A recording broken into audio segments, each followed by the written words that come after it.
Good evening, everyone. My name is Dr. Payne. Thank you so much for joining me tonight. I wanted to come on here and do a video. Um, Maybe you're eating right now, I don't know, but if you are, then you can learn a little something while you're eating, okay? Now, I want you guys to participate with me. You can chat in the comment section as we go along with this, but I think you will find this very interesting. So we're going to talk about the top 5 reasons people avoid going to the doctor. Most of the time, we feel like it's not a big deal, right? You don't need to go to the doctor. But I'm going to give you, in reality, what the real benefits are. And I'm also going to tell you a little bit about how to get someone into the doctor. And we're going to start with number 1. And before I start with that, for those of you that are watching, comment below what do you think is one of the most common reasons why somebody they drag their feet in order to go to the doctor, or you have to make the appointments for them in order for them to make it to the doctor.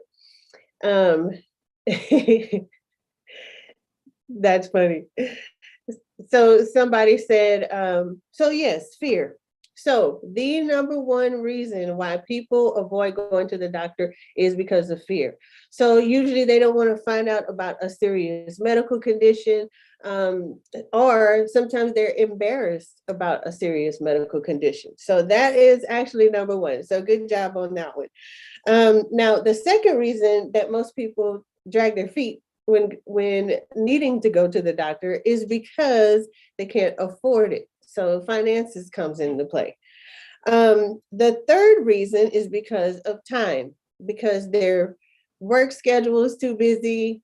They have kids' sports schedule is too busy. There's always that excuse of being too busy. The fourth reason is because they don't have symptoms. That's one reason why they don't go to the doctor, right?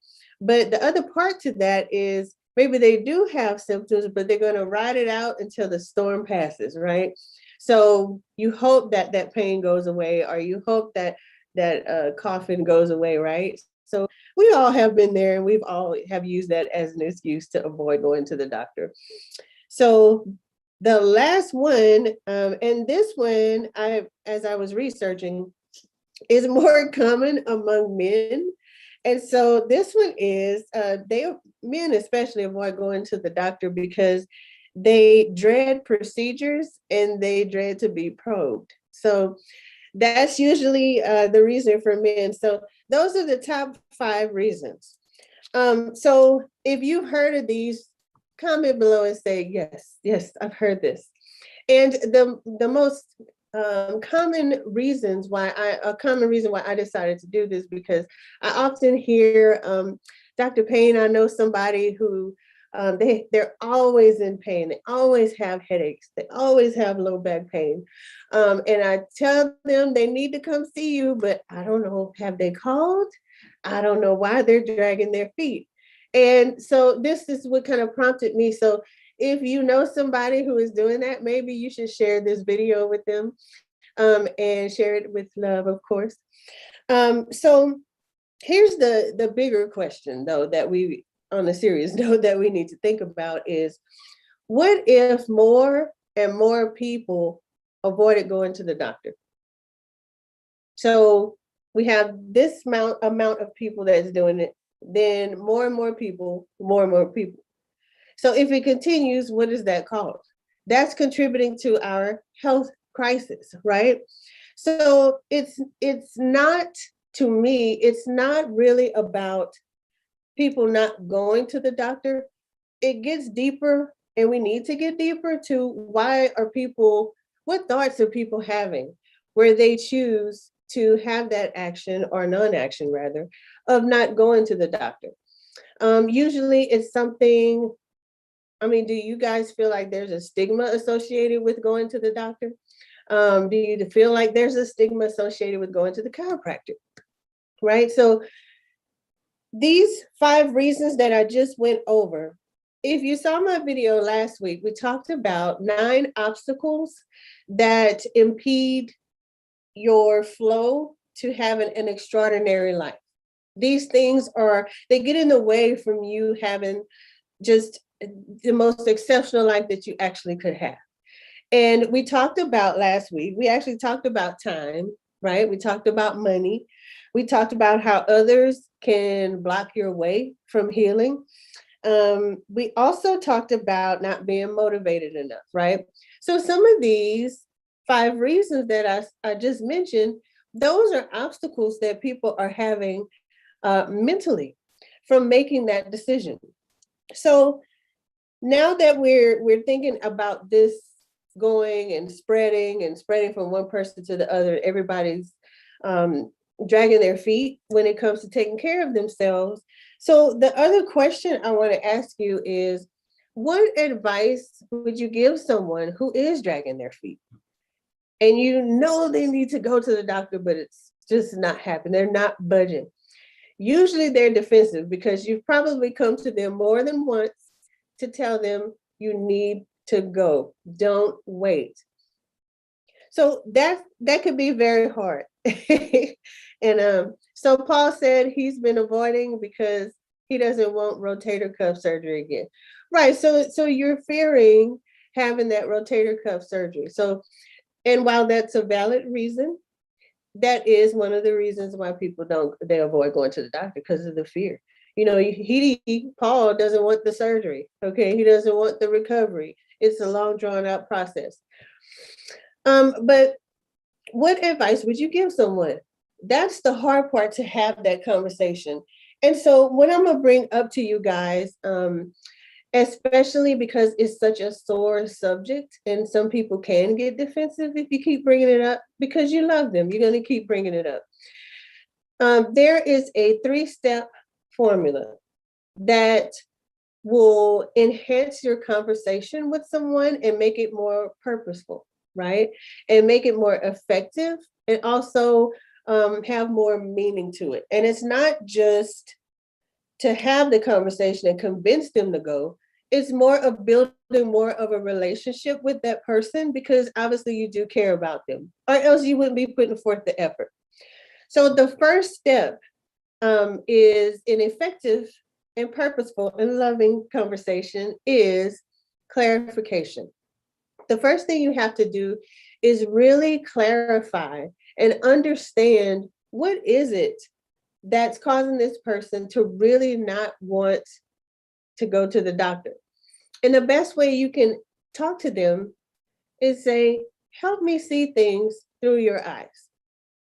And when you say that to them, first of all, they're going to be shocked probably that you're saying that. But when you do that, you're going to give them the opportunity to really be clear on their decisions, right?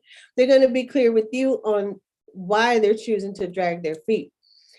But it also gives them a chance to hear themselves, because usually people avoid going to the doctor because of a stigma, or because they've heard what somebody else has gone through, or because of a bad experience.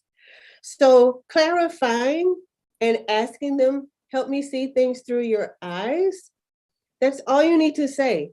And you step back and you listen, because what you want to do is not interrupt. Okay. You basically are being quiet. You're letting them talk it out. So clarification is first. Many times too, what you want to do is active listening with them. So once they have clarified and you're clear on what is really the issue, maybe it's one of those 5 reasons, then what you want to do is repeat to them.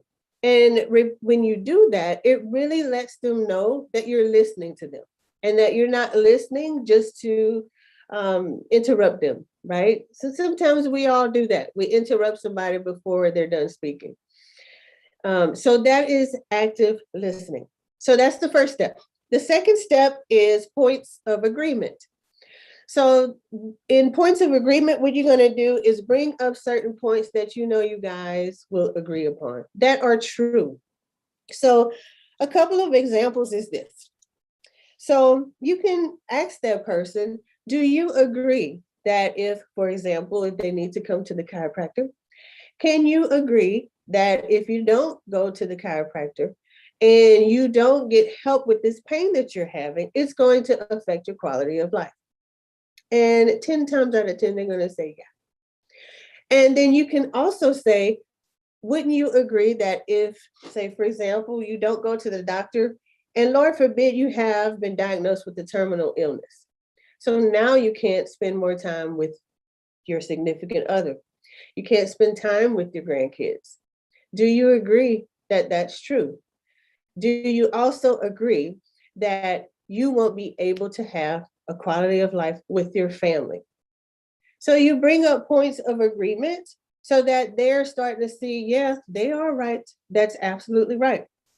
Now that you have the points of agreement, now the solution is easier. So once you bring those things to light, the solution is you go to the doctor.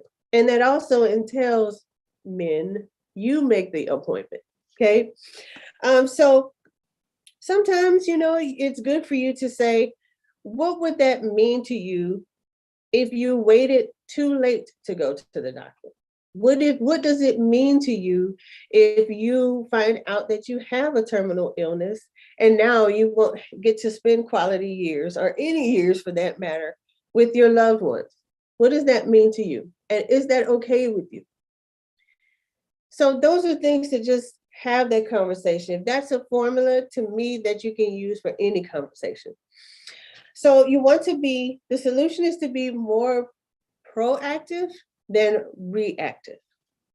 So sometimes that conversation may happen over a couple days, but you want to get to a point where you guys can be open with each other, and you can also have clear, concise, effective, purposeful communication. Speaking of communication, as far as getting into my office, I have 3 ways that I make it very easy. So if you know someone, when you think of headaches, you're like, oh, I know who that is. When you think of shoulder pain, back pain, whatever kind of pain, there's 3 easy ways. The first one is that person can come with you to your appointment and they can see how I adjust. They can also see how we do things here in the clinic. The second way is I can give them a customized referral gift packet. So whatever their complaint is, I will customize it just for them. So it'll have everything about our clinic. It'll have the top 10 questions that have answers to their most common concerns when it comes to chiropractic. It'll have testimonials to uplift them. And it'll also have some articles in there pertaining to their main complaint. The third way is to invite them to these videos. So I do these live videos every week. I also have my Mind Fuel Academy. So these videos are being put on my Mind Fuel Academy. They are located on my website, rhwcenter.com. So next month, what I'll be talking to you about is how you can make better decisions for your health.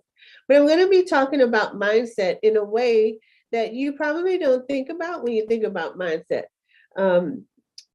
Before you do anything or make any changes in anything, but in this context, you're talking about health, you've got to be able to have your mind right, or else you're going to be prone to fail. It's going to be harder. So next month is Mission Deadlock. You're deadlocked. My mind is locked, but I'm going to help you unlock your minds. We're going to start that after I come back from my vacation. And so we're going to spend that month talking about how to make better decisions to your health by analyzing your thoughts. So I hope you guys have a great evening. Thank you for joining me. And even if you're watching this later, if you want to comment, feel free. I will comment back to you, or I will do a live addressing your concerns. Thank you guys, and you have a good night.